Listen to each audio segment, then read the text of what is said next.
little bit of a, I wouldn't say standardized. We have a set of questions that we're asking all the candidates in order to be fair.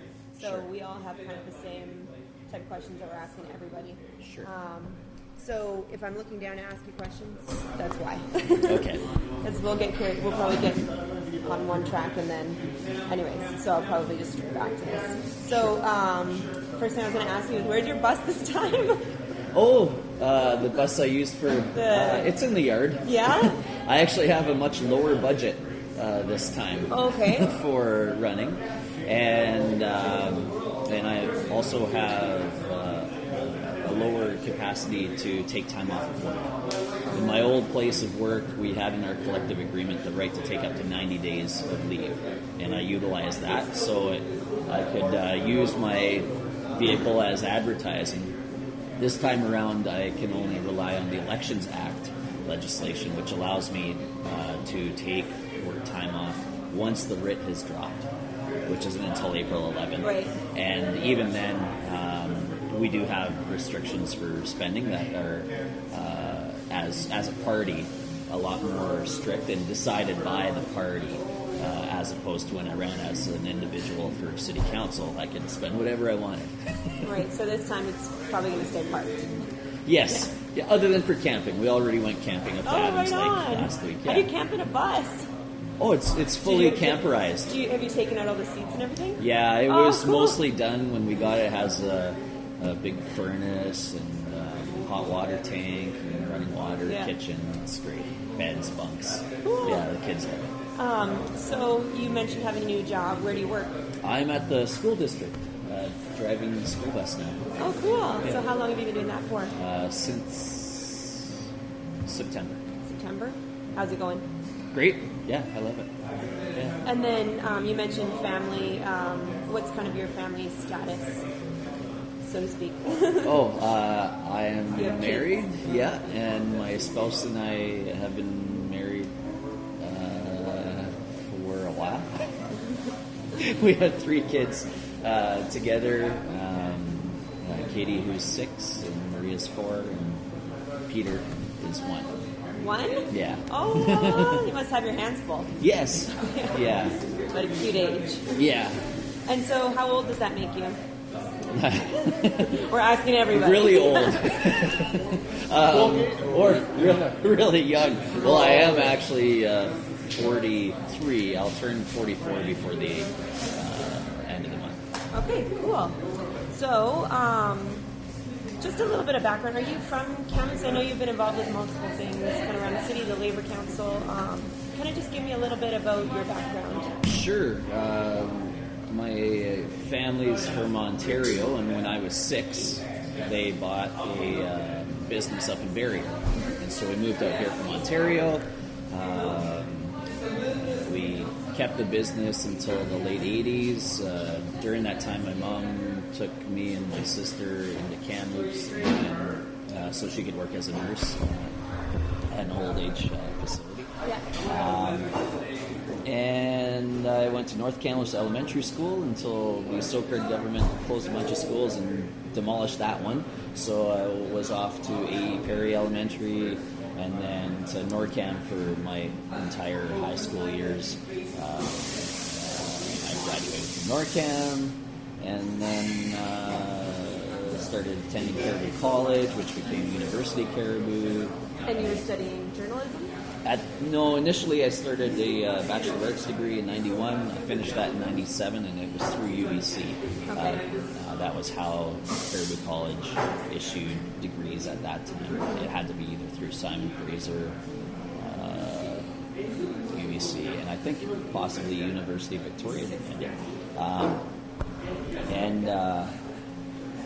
And then I went back in 99. I was interested in starting a magazine, a politically oriented magazine in 99, so I thought maybe I should take some journalism courses. Yeah. Turns out that you're better off doing business if you want to do so. Tell me about it. No, Yeah, so I was in the journalism program, and then I just kept on taking the courses until I finished. I didn't intend to do that degree, but I got partway through it and thought, well, I'm this far, I may as well finish it. So I worked the entire time during both of my degrees. I came out of it without any student loans. And I also figured that university was going to be a lot cheaper than it looked like it was going to get more expensive. So I thought, while it's relatively cheap, I should just keep on taking courses and I'll finish my degree. So I finished in 2003. And before I finished my degree, I had actually been recruited by the union that I was a member of and an activist in to become a labor relations officer, or they would call it a staff rep. And I did temporary assignments. It was the BC Government and Services Employees Union. So they have roughly 3,500 to 4,000 members in their catchment area, which went all the way from Revelstoke to Ashcroft, and I think Avonby down to Midland. I was there for, they often gave me long assignments, like 6 to 9 months even, so I was seconded away from my work in the group home, and then I would go work for the union for that period of time. And then in 2006 there was a Federation of Labor Convention. I was sent there by Labor Council to represent the interests of Labor Council, and during a political action report, and you're allowed to get up and speak and make some criticisms if you like, or show support. Our Labor Council had a long-standing concerns about the nature of the NDP and our relation with the NDP. And so, representing the Labor Council, I got up and I made a 3 or 4 minute speech outlining our concerns with the NDP, that we should move on or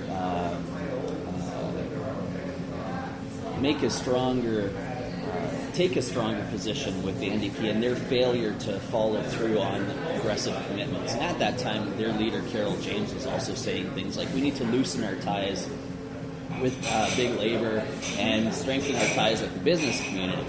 Well, even Tommy Douglas said, you can't hold the hand of the Lord and the devil at the same time.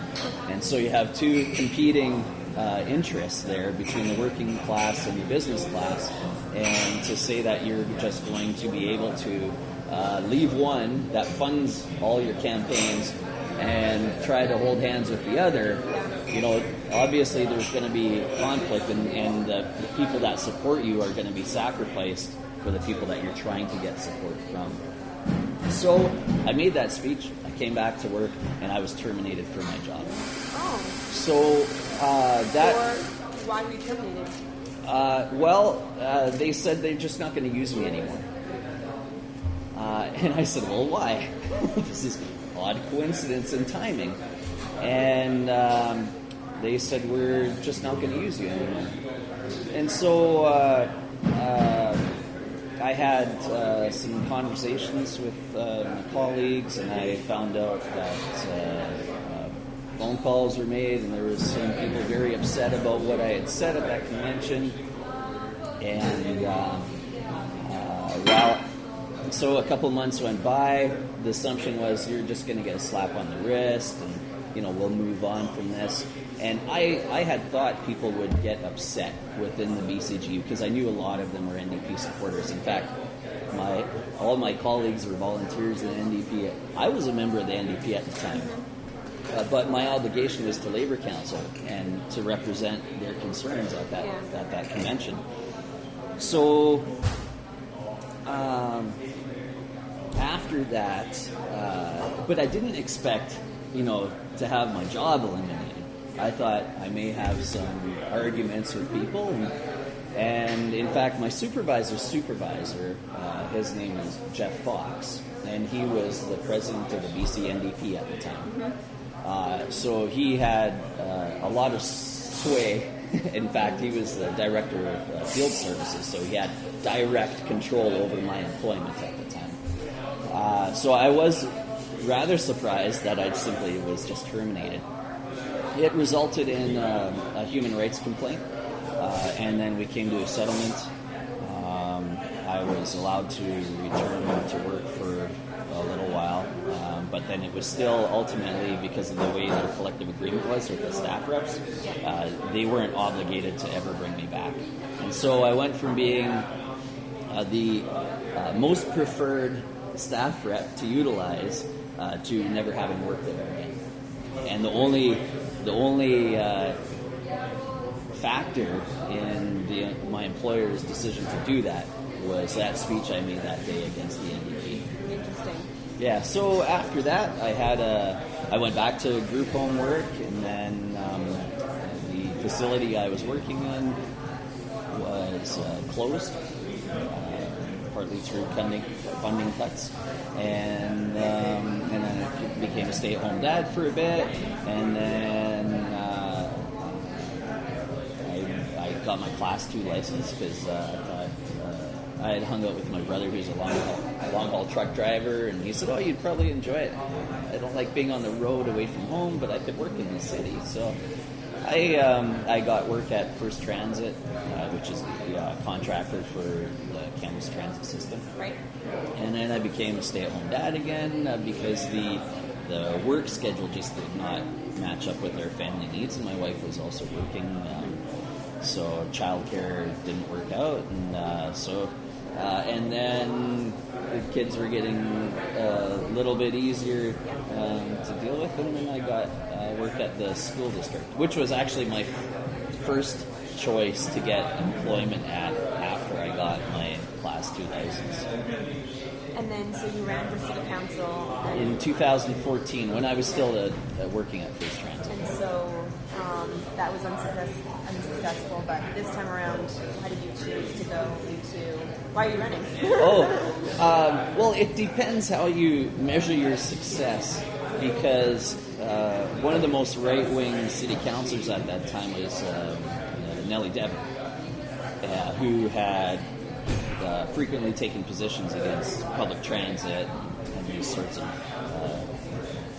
progressive things that people like me support. So she's no longer on council. So progressives in the progressive community see that as a success. And So you see that as a success?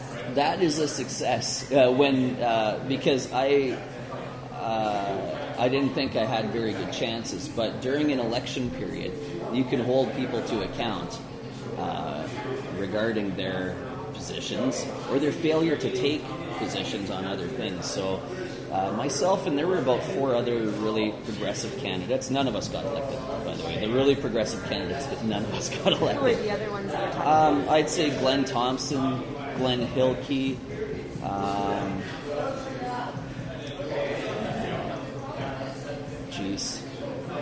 I can't recall. Oh, well, let's see, there were 3.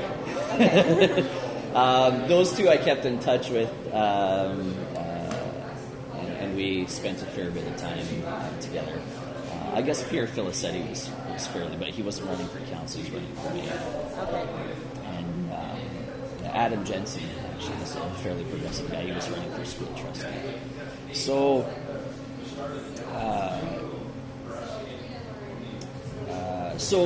through our debates and public appearances and forums and stuff, we were able to change the discussion from the beautification of Tronquil Road from the airport into town to social housing, affordable housing, the rights of people to have food and a decent place to live.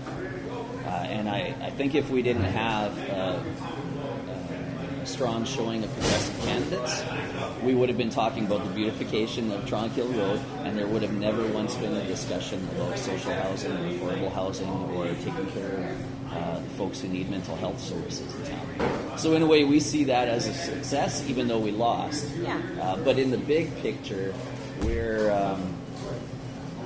pushing for progressive things to happen, whether or not we actually get into office. Okay, so this time around. This time around, Why are you running? Well, a similar reason as when I ran in 2014 was there's not enough progressive candidates, or in my case, you could argue there's not any progressive candidates, because the NDP, Green, and Liberals are all willing to work within the realm of capitalism to achieve some goals, and the position of the NDP, for example, is no working person should have to live in poverty, and they have a position of poverty reduction. Our party has a position that no person should live in poverty, and we should eliminate poverty, not work to reduce it.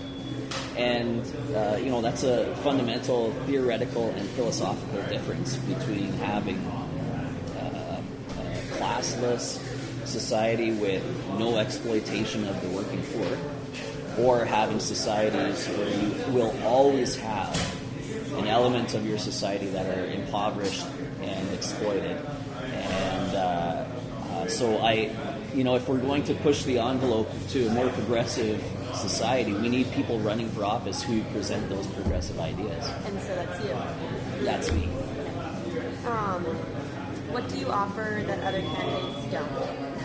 Well, there's two types of parties running in this election. There's capitalist parties, which basically support the status quo, just want to tinker with it a bit.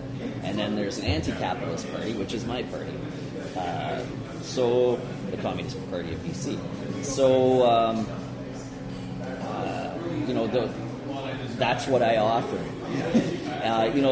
The anti-capitalist feelings around the world are growing, and we've seen success in Portugal and many other European countries that have always maintained a stronger presence of their communist parties over there.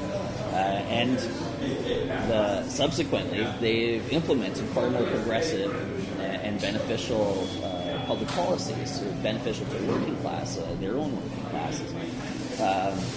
So if we want to take a direction towards a more European-style lifestyle, so longer vacation times, fewer hours in your work week, greater benefits for childcare, access to childcare, eliminating post-secondary tuition, all these big-picture progressive things, well, we actually have to have progressive candidates running.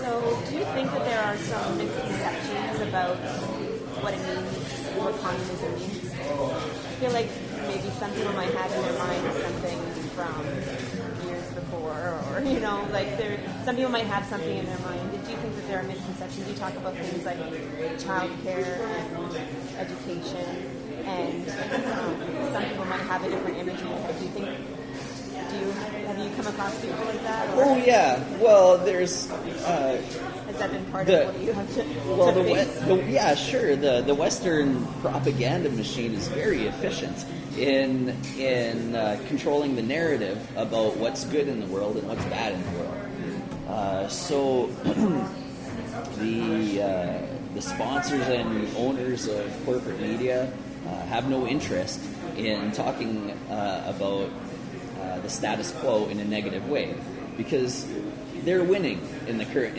through the status quo. Right now, they're on top. So and this is a problem in capitalism too. There's no fundamental desire to level the playing field or change the power structure in any way, or empower those who are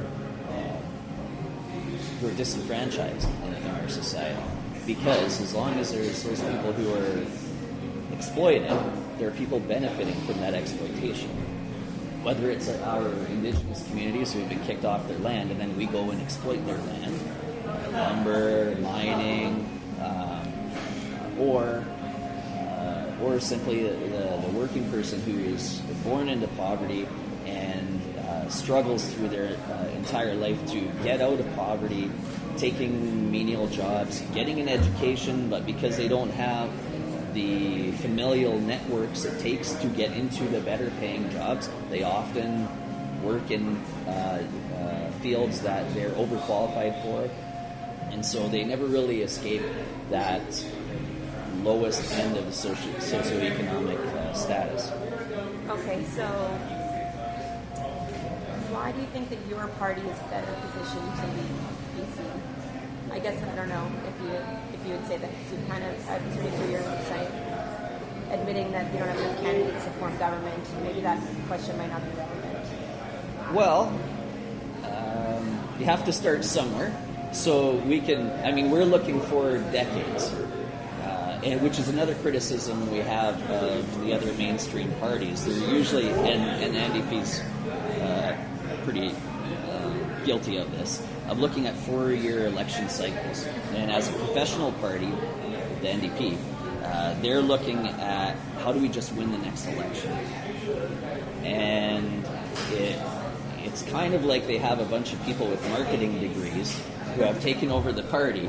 And I've seen this at some conferences and seminars where they're sitting down and they talk about you got to use these words and these words. The polling shows that this works over here and this works over there, and these catchphrases work, and it's all about marketing.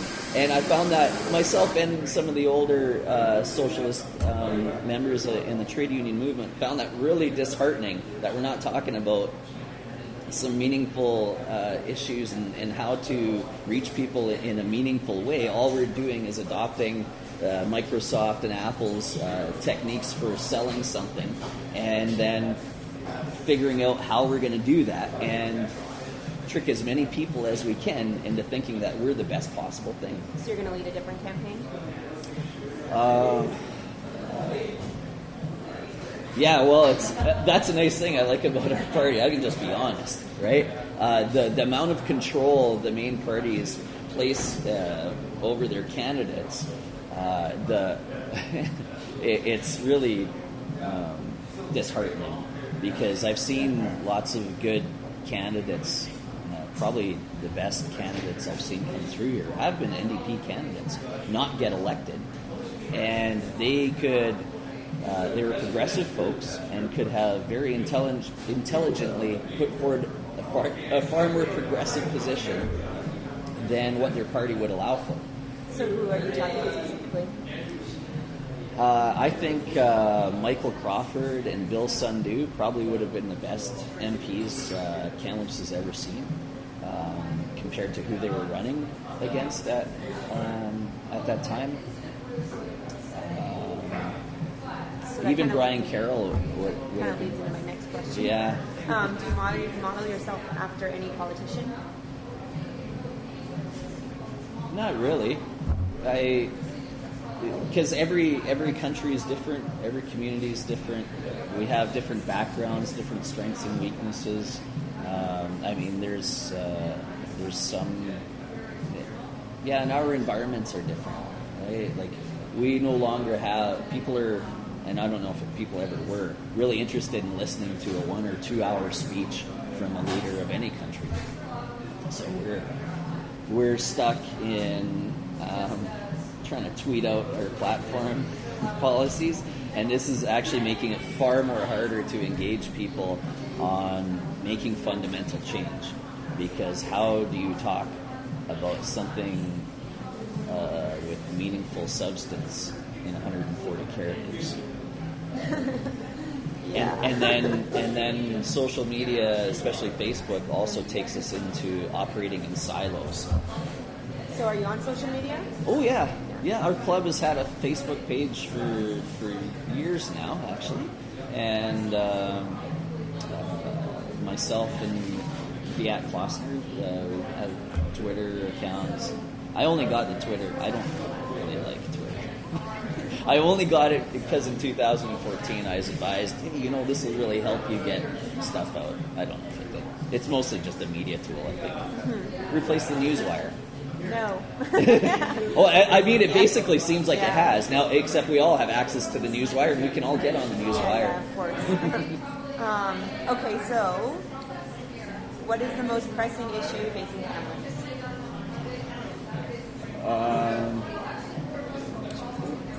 Well, as a revolutionary party, anti-capitalist party, we say that we need to approach the core and the root problems that are stemming to all the other societal problems. So the exploitation of our resources of our Indigenous communities and the working poor. These are all pressing issues. And once you start bringing up people from the bottom, you see a lot more social cohesion and a lot more trust built within people. There's a book that came out a few years ago called The Spirit Level, and it actually looks at metadata from around the world, looking at how when you lower the discrepancies between the poorest and the wealthiest in society, you create societies that are happier, for one thing, that have better access to healthcare, that education, like all these things that we consider as good things in society. People are a lot more willing to help each other. Violence, it goes down. Other problems like teenage pregnancies go down. Incarceration, rates of incarceration, and that it's actually not. It's the quality of life is not related to your average income level. It's actually related more closely to how closer everybody lives together in their social class. How do you do that? How do you do that? Well, you could, under a capitalist system, you would have to have a far more progressive taxation system, which we would advocate for. You could also have far more crown corporations replacing private corporations, performing the same work, except instead of having the profits going to shareholders and investors who could live anywhere in the world under Canada's rules, the profits would be returned to your own government, and that would help fund education, healthcare, all these things. In a society that doesn't have capitalism, you have far greater control over access to healthcare and where the jobs go and where jobs are created. You would call that a planned economy. Like Cuba, for example, has a planned economy. So they look at their data sheets and they say, well, we're going to need 1,000 more engineers in the next 8 years because we have this many retiring. So we're going to promote more students into the engineering programs. We have problems with medications and pharmaceuticals. We're going to promote more students to go towards the research and development areas of that, of what our society needs. In our current system, in capitalism, you see students taking on debt loads and hoping one day to get this type of job, and very rarely do people end up in that dream job that they wanted to. And we hear on the news every once in a while people talking about how their dreams came true. Well, that's on the news because it's newsworthy. If that happened all the time, it wouldn't be on the news. So, but people still, follow your dreams. I heard that the other day and this person did it, so I can do it. Well, statistically, it doesn't really work out. In the Stats Canada stat that I always come back to is for every 6 unemployed Canadians, there's one available job. So it actually doesn't matter if you had all the qualifications in the world, if you were the superhero of university degrees and qualifications, there still wouldn't be enough jobs for everybody to get one. So then to tell people at their graduation ceremonies, just go out there and dream the big dream and you can go and do it. And every time I hear that, I think, you're either being dishonest about people's reality in our society, or you're kind of buying into a fallacy that's been promoted for far too long. What would be your dream? Well, originally I wanted to play football, and I'm glad I actually stopped in high school because now what we know about head injuries and all that sort of stuff. I was interested in being a musician or a lawyer, but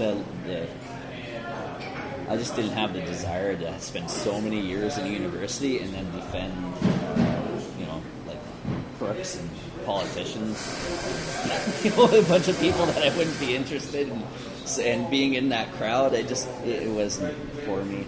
I would still love to do music for a living. What do you play? Or sing? Or What do I play? I sang for a bunch of years in kind of a metal rock band. And then I started a new project last summer. I'm playing bass and singing. Is it a band name? Yeah, Better Red Than Dead. Cool. Yeah. Right on. Okay, so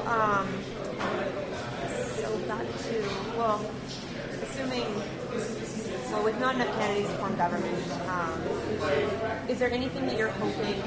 Like this is obviously assuming that another party is going to win this election. Yeah. So, what ideas would you hope to pass on to other parties, or to the party that will, in fact, become government? So, we are running enough candidates to hold the balance of power if there was a minority government situation. And we're back a bit to if we form government. So, I mean, if you look at the Green Party so many years ago, they struggled through hardly having candidates for a long time, and then now they're in the leaders' debates, right? And even though they only have one MP and one MLA in BC, and then you look back to the Reform Party, where they started out with almost nothing, and then they swallowed up the Progressive Conservatives so many years later, and then they were in government for 10 years, and they were called the Conservatives. So, you have to start somewhere. We are, of course, the second oldest party in Canadian history, so it's not like we're starting brand new. But we did have a division about 25 years ago where a bunch of our members wanted to liquidate the party's assets and go into the NDP. And some of that sort of happened. There was a big struggle. So we lost a lot of members out of that. We lost a lot of our assets. And then we had a legal struggle against the federal government of Canada that said you can't be a political party unless you run 50 candidates across. So that was about a 10-year legal struggle, which also ate up a lot of our party's resources. And we won that one because the judge the courts ultimately decided that 50 is just an arbitrary number. Why would you just pick 50? You're eliminating all the smallest parties. And the Green Party was actually very supportive of our case because they were also one of the small parties that was negatively affected by that. So the specific issues we want to push on the other ones, well, we have been a long-time supporter of proportional representation. We would like to see the other parties adopt our position of eliminating poverty, of course. So the Greens have a guaranteed minimum income that they've proposed, and we've supported that nationally for a long time. I mean, when you talk about eliminating poverty, the guaranteed minimum income is one way to do that. The construction of 100,000 new or newly renovated social housing units within the first year, and then continual construction to ensure that we don't have homelessness. There's other ways, such as increasing the minimum wage to make it a living wage. So roughly $20 an hour is our platform position, because $20 an hour is roughly the living wage across BC.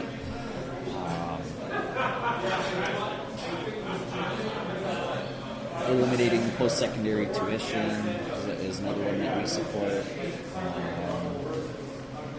And if we have a strong showing at the ballot box, which is really tough in our first past the post, because people often and too often have to vote for their least worst option because it's better than the worst option.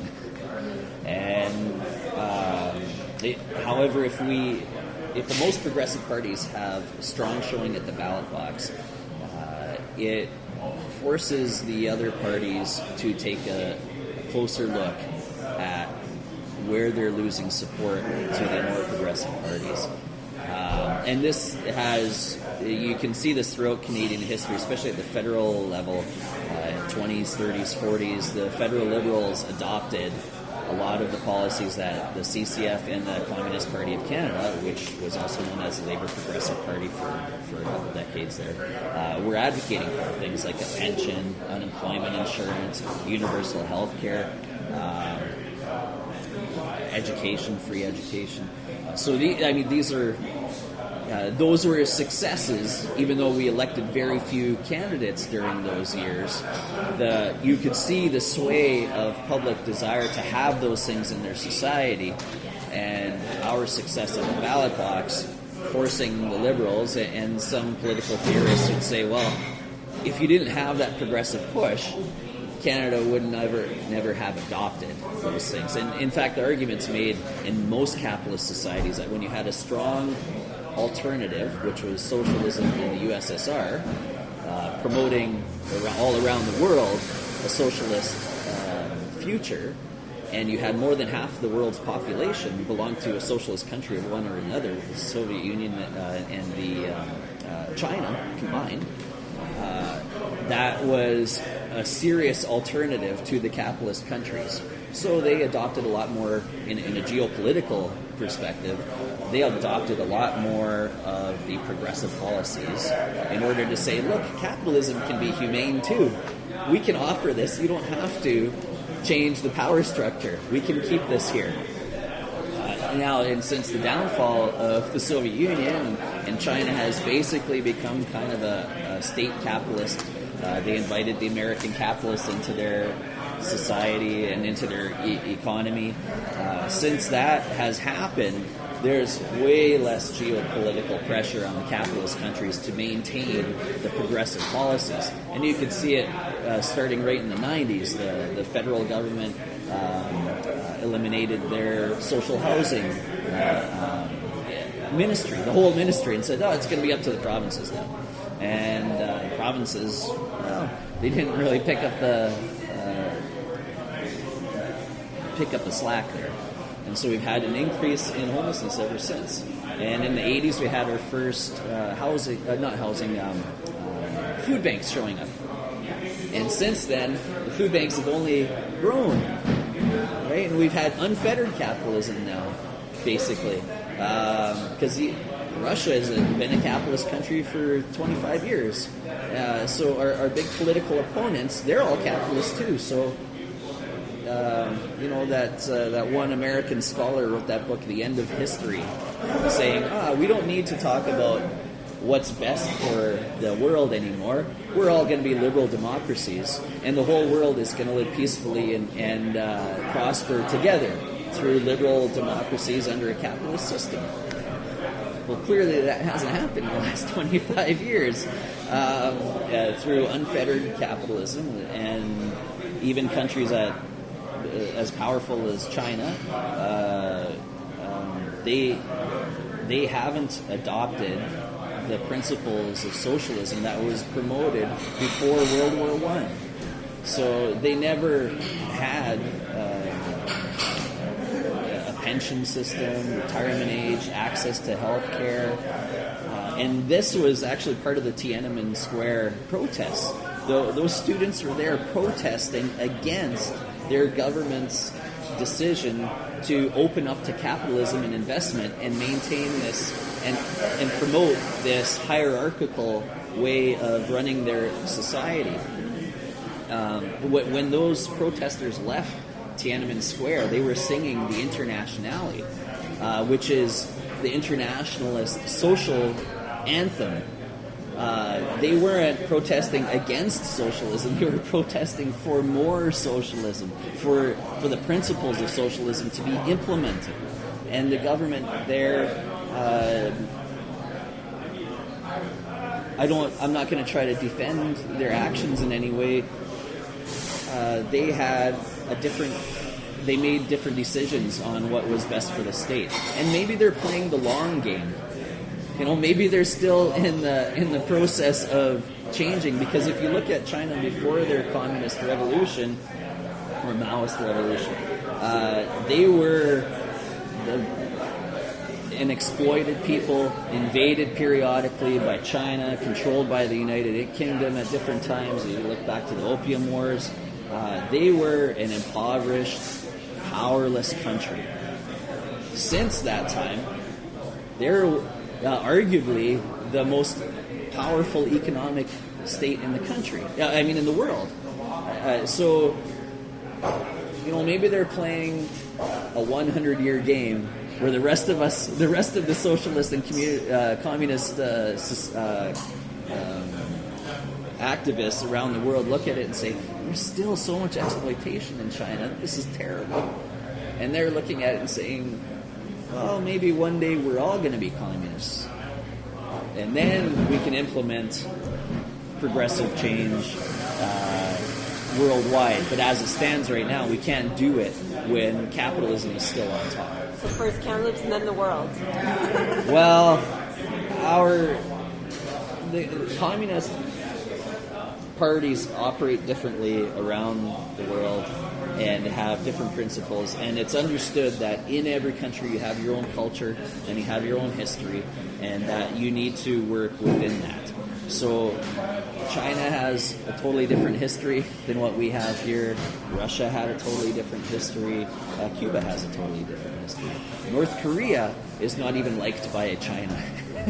North Korea has this weird hereditary passing on of leadership, which is totally against the communist principles of democratic centralism, where people can be elected through their community, through their neighborhood, and then they sit on a regional board, and from there you get elected up to a national committee, and then from there you get elected up to the central committee. And then the central committee determines who the leader is amongst the central committee. Yeah. So that doesn't happen in North Korea. So, okay, we're getting a little off topic, but who would you say was the province's greatest premier?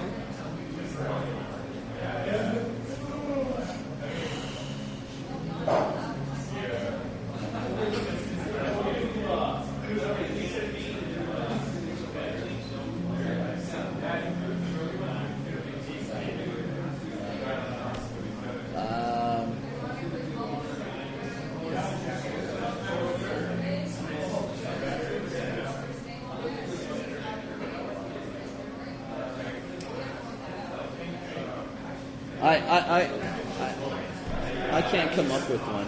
No? Why not?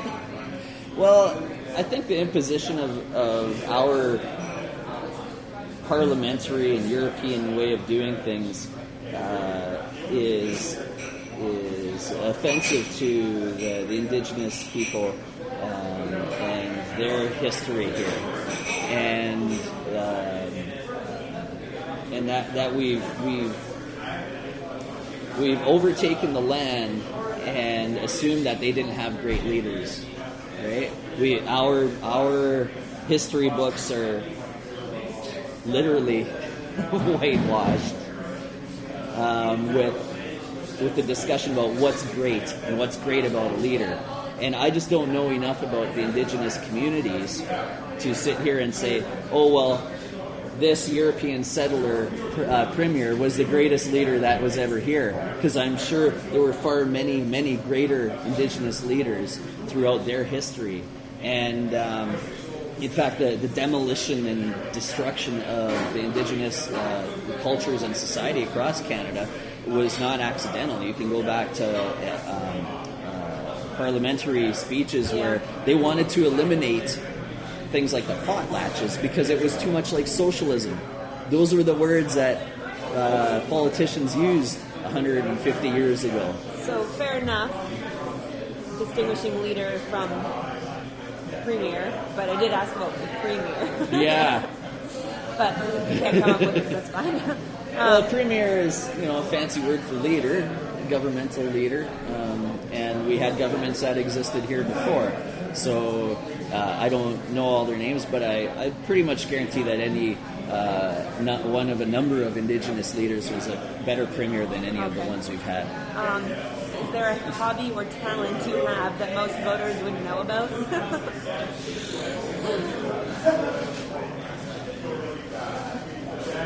I don't know. I play a handful of instruments. I'm not a master at any of them, but I play saxophone, bass, guitar. Played xylophone in high school. Cool. Yeah, I can play some drums. Xylophone. That's one you don't hear every day. No, I was forced onto it because we had too many saxophone players. Oh, yeah. And because our percussionist couldn't read music very well, and xylophone is written just like piano music, and I played piano when I was a kid, so my band teacher said, okay, Peter, you're going over to the xylophone, and you're going to learn how to use mallets. Cool. Oh, it was so... You didn't have one of those in my band class. I would have liked to play that. Oh, it was very stressful. Cool. Okay, so if you could not vote for yourself, who would you vote for? Which of your three opponents would you choose? Yeah, I was always asked this. I would vote for the most progressive candidate who I thought could stand up to their mainstream party and be willing to get kicked out of that party. I mean, and the NDP's gotten rid of some of their, or at least ostracized some of their MLAs over the years. They kicked out Bob Simpson, and I mean, Corky Evans would have made a great leader, but wasn't mainstream enough, so he didn't have the party to support, or the support of the party. So, a candidate from... yeah, I know. I think, I just can't. I'd probably spoil my ballot rather than choose a status quo party. I mean, as long as people keep voting for status quo parties, we're going to have status quo politics.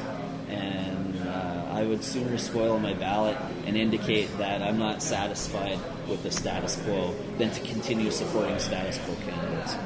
Okay.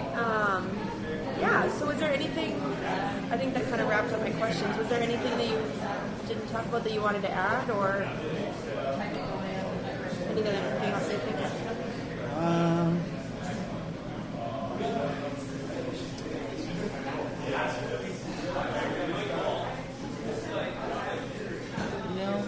I think I had one follow-up. When you were talking about private institutions that you would see become crown corporations, which one specifically were you thinking about? We've never really, Communist parties have never been really too much interested in retail industry and that sort of stuff. But what we're looking at is the democratic control of our natural resources. Okay. So, for example, we've seen the decimation of the value-added lumber industries in BC. So if we can't get... so we would look at a crown corporation to be constructed to build sawmills, pulp mills accordingly to our needs, production needs, so that we can have value-added industries in that area. Under a capitalist system, we would have to hope that we could incentivize corporations to rebuild those operations, but we already have crown corporations in Canada, so they do exist under capitalist systems. Norway has a really successful crown corporation in Statoil. And Canada had Petro-Canada, we had the Canadian National Railway, Air Canada. These were all they were crown corporations. So where we see a need, that's where you build a crown corporation. So right now there's also a deficit in adequate transportation, intercity transportation. So we would expand the BC transit system to include intercity and basically replace Greyhound. if Greyhound can continue or run beside it, that's okay. But odds are they wouldn't do it as efficiently or as profitably when there's a public transit system running next to it. So basically you would replace them in that way. In cases where our federal government, for example, has bailed out the GM, or bailed out GM in a way, providing money to get them through the tough period, we would just look at purchasing GM.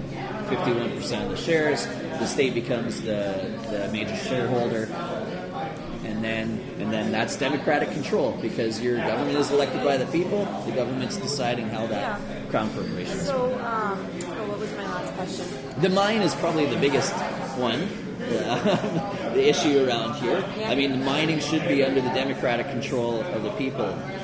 So you wouldn't have foreign companies coming in here and saying, we really want to develop this, and then having this broad, sweeping PR campaign where they throw millions of dollars at non-governmental organizations, charitable organizations, buying silence from those communities, and then really pushing funding a key number of municipal candidates who ran in 2014, and then funding the party that's in power provincially. The number one funder of the Liberal Party is the mining industry. They're not doing that because they love democracy. Otherwise, they would fund us too, and they don't.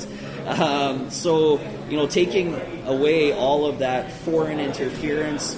Not just foreign interference, but corporate interference, because Canadian corporations are as bad as foreign corporations. In fact, you go outside of Canada, and there are so many protests against Canadian mining companies who are operating in Australia and Latin America for exploiting workers, for having dangerous work situations where workers are dying all the time. Labor activists are being murdered, trade unionists.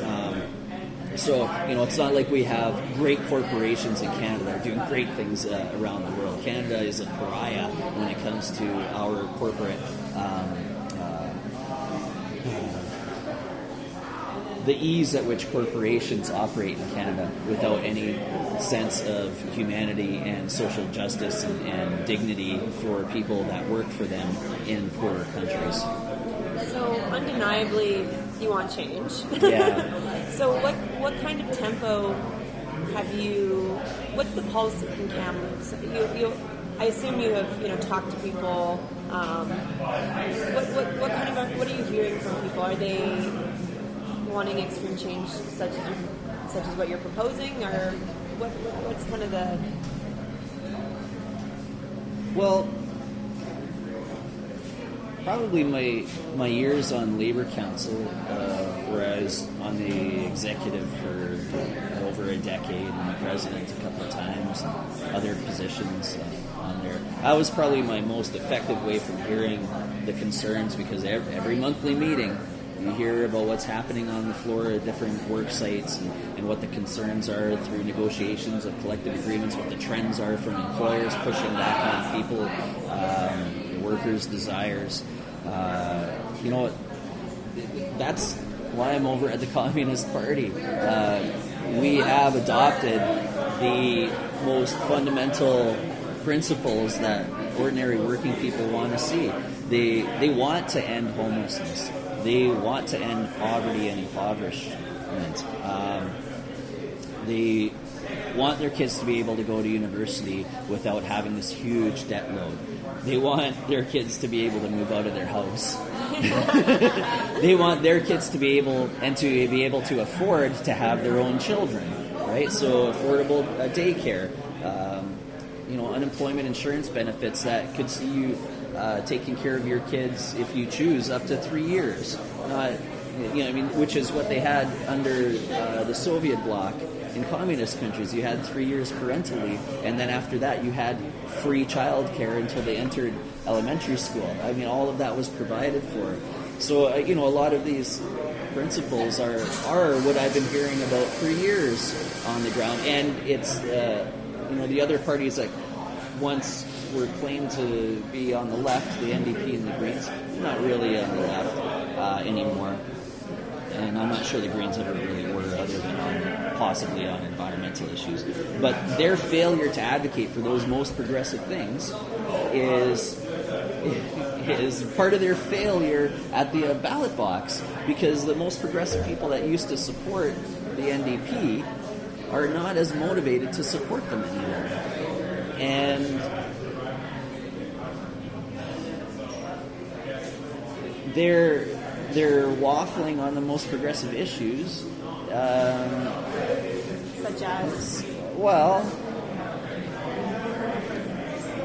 Such as homelessness, healthcare. They're willing to take tiny little progressive measures, but nothing substantial, because that might cost them seats. And I think often they run a second place campaign. How can we finish second place, don't lose support to the other parties, give up a good challenge or the appearance that we could take government and put on a strong campaign, but the time isn't right. The time, we're just not going to win this time, so we need to elect as many MLAs as possible. And I think that mentality, that marketing mentality of, well, let's just set up shop next to the other really successful business, and if we stray too far and we set up shop a little bit further away from the most successful ideology right now, then we're going to lose what we have. And their failure in the 10 years of being in power in the 90s is what drove so many people away. And what did they have at the end of that? We had 2 NDP MLAs elected after they'd been in government for 10 years, and then we had the most right-wing government elected to replace them, and they've been in power ever since. And what I really fear is that if people put all their hopes into an NDP party that is not very progressive, we're going to have the same 10-year cycle. We're going to have this 10 years of NDP in power, not really bringing any progressive, meaningful change to BC. And after that, you're going to have even more right-wing government than what Gordon Campbell brought in 2001. Interesting. Okay, I think that was everything for me. I appreciate you meeting me. Oh, you're very welcome. Nice to meet you. Thank you for your time. Yeah, and if you have anything else, you can always just give me a shout or an email. Or sure. I think that we are planning to run these for the next Friday's paper. Okay.